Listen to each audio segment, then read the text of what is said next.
नमस्कार, आप देख रहे हैं द इंडिया टीवी और मैं हूं आपके साथ सद्दाम करीमी। तमाम गुजरात के एग्जिट पोल आ रहे हैं, एमसीडी चुनाव के एग्जिट पोल आ रहे हैं, लेकिन लोग ये कहते हुए नजर आ रहे हैं कि जिस तरह से जो टीवी मीडिया है वो जो एग्जिट पोल दिखा रहे हैं वो गलत साबित हो सकता है। ऐसा मैं इसलिए कह रहा हूं कि मैं आज कुछ आंकड़े लेकर आया हूं, क्योंकि गुजरात में जिस तरह से एग्जिट पोल में बीजेपी की सरकार बन रही है, तो वही एमआईएम के समर्थक यानी असदुद्दीन ओवैसी के समर्थक ये कहते हुए नजर आ रहे हैं कि हमारी भी वहां पर एक सीटें आ रही है। वहां पर जिस तरह से लोग हमें एक संदेश लिख करके भेजा है, जो हमने कल एपिसोड किया था उसमें तमाम सारी लोगों ने उसमें अपनी राय लिखी है। मैं तमाम लोगों का नाम भी लूंगा और वो कितने सीटें बता रहे हैं, लेकिन गुजरात का एग्जिट पोल लोग कह रहा है कि गलत साबित हो सकता है। इसको लेकर बड़ा सवाल उठता हुआ नजर आ रहा है। दरअसल इस बात का जिक्र इसलिए भी हो रहा है क्योंकि जिस तरह से एग्जिट पोल को लेकर जो बातें हो रही, चाहे मैं एक्सिस में इंडिया टुडे की एग्जिट पोल की बात करूं, चाहे मैं टाइम्स नाउ की बात करूं, चाहे मैं टीवी 9 की बात करूं, तमाम जो सीटें दिखा रहे हैं कि भारतीय जनता पार्टी को 130 से 145 सीटें आ सकती है, वही कांग्रेस को 30 से 40 सीटें आ सकती है और 7 से 15 सीटें आम आदमी पार्टी को और अन्य के खाते में भी कई सीटें जा सकती है। लेकिन असदुद्दीन ओवैसी का कहीं नाम नहीं आ रहा है। क्या असदुद्दीन ओवैसी ने इतने सारे जो बढ़ चढ़ कर वहां पर जो है चुनावी रैलियां की और उसके बाद उनका कोई असर नहीं दिख रहा है? इसको लेकर कहीं ना कहीं हर कोई आज लोग सोचना चाह रहे हैं, क्योंकि एग्जिट पोल को लेकर जो बातें हो रही है, क्योंकि मैंने तमाम एग्जिट पोल को खंगाला और उसके बाद हमारी टीम ने इस चीज को लेकर सारी जानकारी इकट्ठा की और उसके बाद जिस तरह से हिमाचल में कांग्रेस की सरकार बन रही है और उसके बाद बीजेपी का दबदबा जो है गुजरात में बढ़ रहा है, लेकिन एमसीडी के चुनाव में आम आदमी पार्टी यहां पर बीजेपी को टक्कर दे रही है और उसके बाद यहां पर उनको जो है फायदा मिल रहा है। लेकिन असदुद्दीन ओवैसी साहब का अस्तित्व कहां है?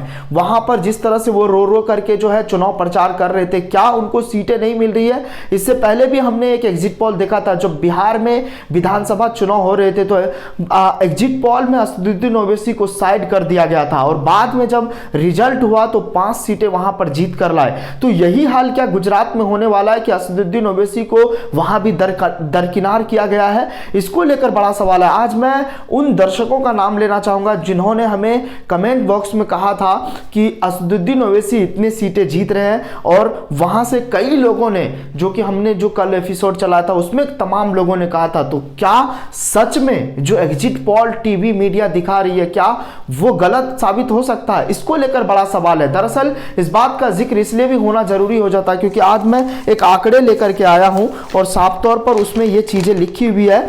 जो हमारे दर्शक है इब्राहिम अंसारी, वो कह रहे हैं कि एमआईएम 2 से 3 सीटें जीतने जा रही है गुजरात में, और मोहम्मद ओवैस सागर कह रहे हैं कि 3 सीटें असदुद्दीन ओवैसी गुजरात में जीत रही है।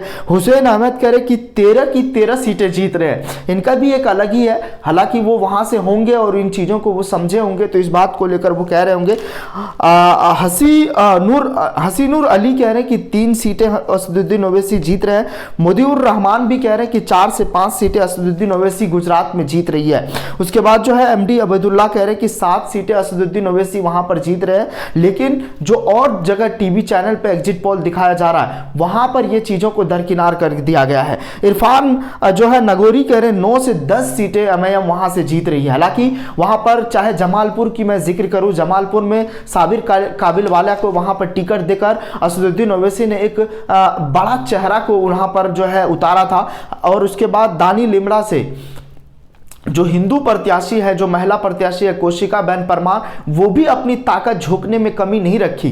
तो क्या उनको भी ये जो है फायदा मिलने वाला है? क्या वहां से भी इस 3 या 4 सीटें की जो बात हो रही है, कई लोगों ने तो 7 सीटें लिखकर भेजे हैं, और हमें एमडी एजाज कह रहे हैं कि 5 से 10 सीटें वहां पर जीत रहे हैं असदुद्दीन ओवैसी जो है। और उसके बाद जो है मुराद बकर कह रहे हैं कि 5+ सीटें जीत रहे हैं। अमजद खान कह रहे हैं कि 3 से 4 सीटें जीत रहे हैं असदुद्दीन ओवैसी, और साहिल शेख कह रहे हैं कि 3 से 4 सीटें असदुद्दीन ओवैसी गुजरात में जीत रही है। उसके बाद जिस तरह से ये सीटें के आंकड़े जो आ रहे हैं, जो लोग वहां से बता रहे हैं कि 3 सीटें असदुद्दीन ओवैसी को मिलना तय है, 4 सीटें असदुद्दीन ओवैसी को मिलना तय है, क्या ये एग्जिट पोल सच में गलत है या फिर असदुद्दीन ओवैसी को एक जो है खास समुदाय यानी मुस्लिम समुदाय को लेकर जो है उन्हें दरकिनार कर दिया गया है, इन चीजों को अलग रखा गया है? तो अब ये चीजें तो 8 तारीख को ही पता चल पाएगा, लेकिन आप इसको लेकर क्या सोच रहे हैं दोबारा से आप मुझे बताइए। और इसको लेकर आप मुझे ये बताइए कि क्या ये जो एग्जिट पोल है, क्या सच में वहां पर असदुद्दीन ओवैसी को